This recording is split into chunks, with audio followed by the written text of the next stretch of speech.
But before getting into the last thing that you want to bring up, this is gonna be pretty quick, but I want to talk about puzzles and dungeons.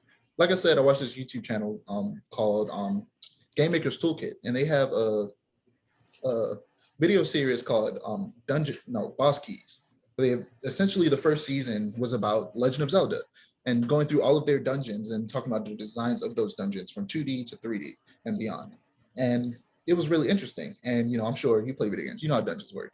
You go around. Did you say you're sure I play video games? I'm bro. That's all I do. I said I know you play video games. I'm sure you know how dungeons work. Oh, I was gonna say, I'm like, that's all I do. I was doing that right before we started pod. Yeah. Right before we started, I had literally just finished watching a episode of Batman. I said a Batman of Batman. But yeah. And I was thinking how the way dungeons work in Legend of Zelda could work in other games that have puzzles and things like that. And I was imagining games like Uncharted and Tomb Raider, but with kind of Zelda-ish puzzles. And essentially the way they work in Zelda is you get into this area where there are several rooms, some of them locked, there are keys and puzzles along the way to help you unlock the rooms. And you could kind of think of it kind of like a Souls-like game or like a Jedi Fallen Order where you go through, there are different locked areas that loop back around to areas you were at before for shortcuts and things like that.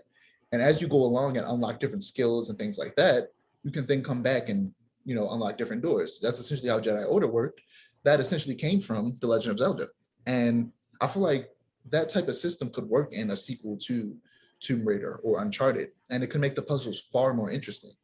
Because as fun as those games are, I feel like Uncharted more so than Tomb Raider gets a little too samey as you play the game. What keeps you engaged is the fact it's like a blockbuster movie. It's fun to look at. It is fun to shoot people, but the way you shoot people is just the same way every single time, even though it's still fun.